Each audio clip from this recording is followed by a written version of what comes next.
And we are delighted to be joined now by our final guest of the evening, a member of the class of 1976. Jack Swarbrick currently serves as the university's vice president and the James E. Rohr Director of Athletics, a position he's held since 2008. Since returning to his alma mater, Jack has led the Notre Dame athletics through a period of incredible change, moving from the Big East to the ACC, signing with Under Armour, and helping to oversee the Campus Crossroads project, and an incredible growing emphasis on digital media and video, just to name a few. And Jack, I'll say to you what I say to people all the time, and that is that you are absolutely the right person at the right time to be the AD at Notre Dame. But I'm sure that you're going to be the first to tell us that none of those accomplishments has been as challenging as the hurdles faced these past several months. Well, thanks, Dolly. It's great to be with you. It has been an extraordinary journey. Frankly, as I'm sure you have found, you're in the midst of it so much, trying to deal with the next hour or the next day. It's hard to gain much perspective. But the thing we know for sure is that it's taken a toll on our student athletes and our coaches. And our job is to try and do everything we can to support them through this really difficult time.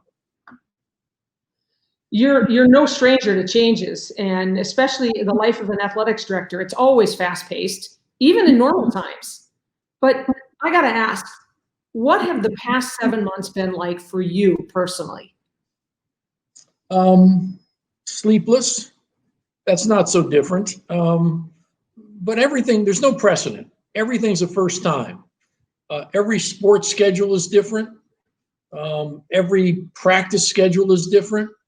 We've had to change social distance in our locker rooms. We've had to change how we consume meals. We've had to change everything about our weight training and workouts. There's no aspect of our business that hasn't been altered by the pandemic. So football's in the spotlight, in front of mind for many alumni and all of our friends this fall, but volleyball and men's and women's soccer are playing, and then basketball and hockey aren't far behind. What can you tell us about other student athletes and coaches, and how are they all doing amidst this pandemic? Well, Mara Lynn referred to it earlier, but this is a time of enormous stress for these students, and we're very conscious of that. They have gone through a pattern of athletic seasons since they were little kids, dedicated to their sports, and that's all disrupted now. Our spring sport athletes had no season at all. Our winter sport athletes had no championship season. And so we're very mindful of just how hard this is. I've been going around, as I always do, talking to each of the teams, and it's the uncertainty that is just so hard for them. They are among the most regimented, disciplined people in the world. They schedule every minute of their lives, and I can't tell our basketball team what their schedule is right now. That uncertainty is hard. But I'm glad you mentioned the other teams, because despite the challenges, they're doing great. Men's cross country is ranked #1 in the country. Women's volleyball has had a great start to their season, ranked in the top 5 in the country. Great performances by our soccer team. So despite the challenges, a lot of great performances. And as you and I talked earlier, the pandemic really isn't the only crisis in our country right now. What are some of the ways our student athletes and coaches and staff have risen to the occasion in the fight for social justice and equality? Yes, we made a commitment to our students in the summer that we would divide our time, attention, and resources to both crises. Because while it doesn't feel like it, the pandemic will pass. The challenges of social justice have been with us for centuries and will be with us, sadly, for much more time to come. And so it deserves our full time and attention also. We have a really talented member of our staff, Angie Terrain, who has the responsibility for all the programming involving social justice that we do in athletics.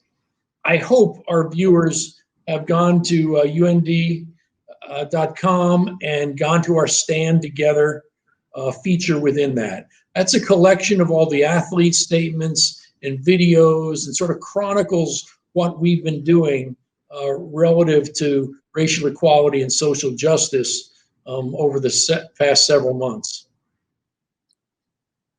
Thanks, Jack. So let's move ahead now to some of the questions from the Notre Dame family.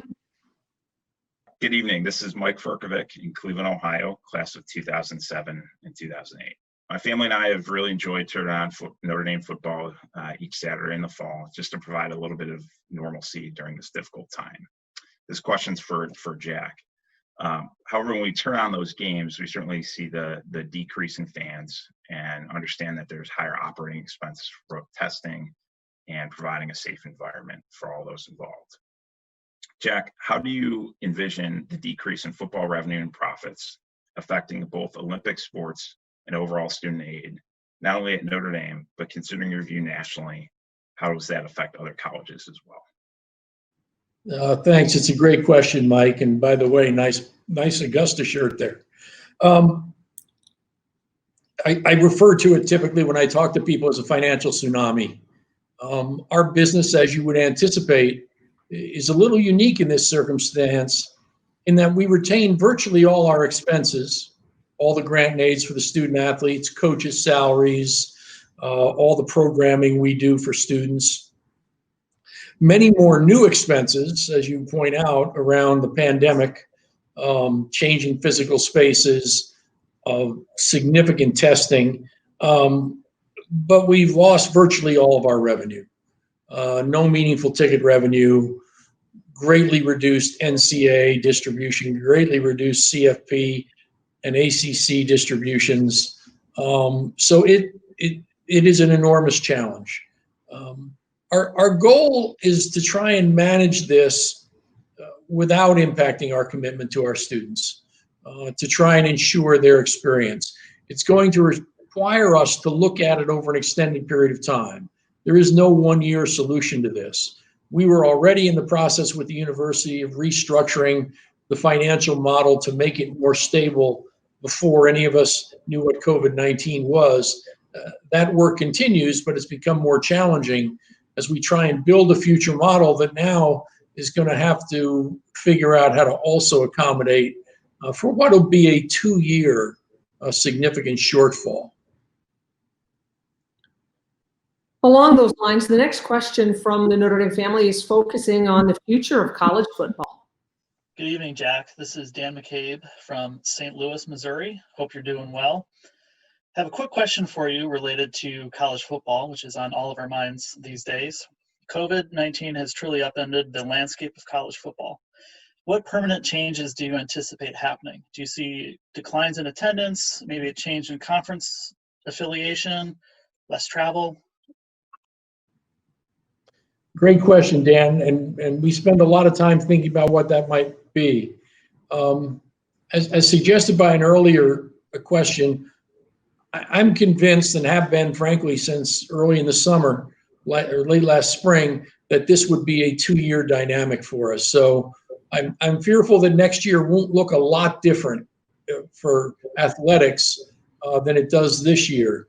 Even after that, I suspect there'll be a slow return by some fans who, either because their habits have changed or they just don't quite feel as comfortable.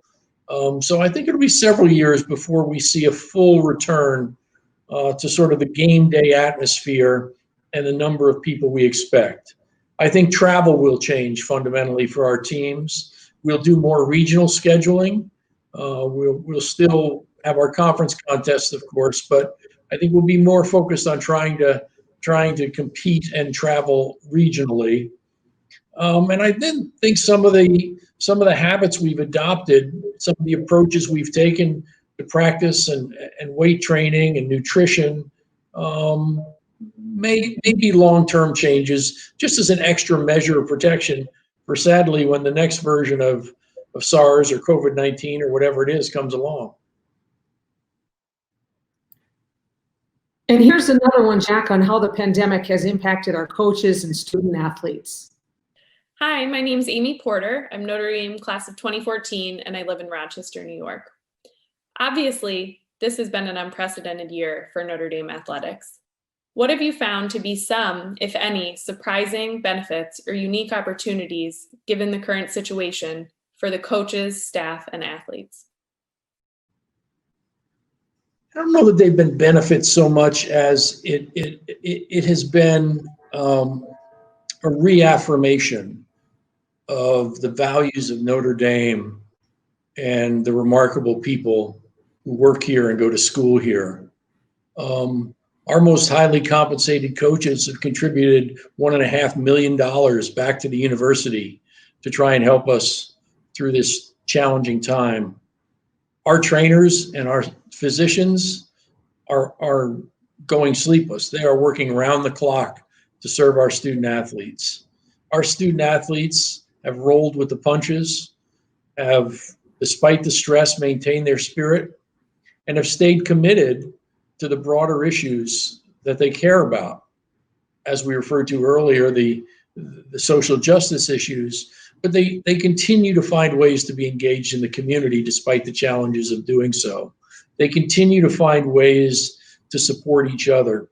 So I don't know that it's so much that I can find a positive in all of this, so much as it is the reaffirmation of the remarkable nature of this place and the people who choose to be here. Jack, just a couple more questions. And speaking of community outreach, I'm always so heartened by how our student athletes and coaches do so much for our local community. And here's the next question. Hi, everyone. Greetings from Madison, Wisconsin. I'm Matt Suarez, class of 2013. This question is for Jack. Jack, in light of the recent shutdown and closures and the documented negative impact on children's health, both mentally and physically, particularly affecting lower income neighborhoods, what steps are Notre Dame athletics taking to further our outreach in the local community, and how is our athletics department positively using the ND brand to advocate for better outcomes in those low income neighborhoods? Thank you all. Well, thanks for your great question. The pandemic has definitely disrupted that. I can give you so many examples. The annual trip the men's lacrosse team would make to inner city Chicago to spend a day there. Community service projects that our teams would be involved in as they travel. We can't do any of that right now. And that's a real loss. Now, I will say the flip side of that is it's caused us to focus even more attention locally and to try and find ways, whether it's virtual engagement, whether it's lending support like Muffet did through the food drive, to our local communities. When we had our march in the summer, our football team led a march through campus. When Dale and Hayes talked, he talked about our focus had to be more local, that we had to make sure that we changed the environment in which we lived first. And we've taken that call seriously to try and do that. But we are challenged by our inability to go into a local school or into a local recreational center. A lot of the things we have typically done before. Having said that, I do want to mention one program which I'm especially proud of that's been enormously successful. Notre Dame played an important role in helping the college football playoff establish its foundation and have that foundation decide to focus on the support of teachers in America. And we are especially focused on retiring the needs of those teachers that get posted on a charitable website called Donors Choose. And so if you go on Donors Choose, and I encourage you to do it, you'll find local schools near you where teachers have posted unmet needs like paper and routine supplies. And so that's been a big part of what we've done through that charity, as well as encouraging more people to get into the profession and trying to support continuing education for teachers. And the last one from the Notre Dame family, although there were plenty of others, is another Notre Dame football question. Hey, everybody out there in South Bend. This is Vinny from New Jersey. I'm a lifelong fan and season ticket holder. My question to Notre Dame is, are you going to allow more fans in the stands the day that Notre Dame plays Clemson. Both teams should be ranked number 1 and number 2 in the country. And I'm assuming our Irish are going to come out with a big victory that day. And I'd like to be there to see it. Go Irish. I love your optimism and thank you for your support, especially as a season ticket holder. Sadly, I can't offer you much encouragement. As Mara Lynn suggested earlier, the numbers in St. Joe County aren't very encouraging. The numbers in the state aren't very encouraging.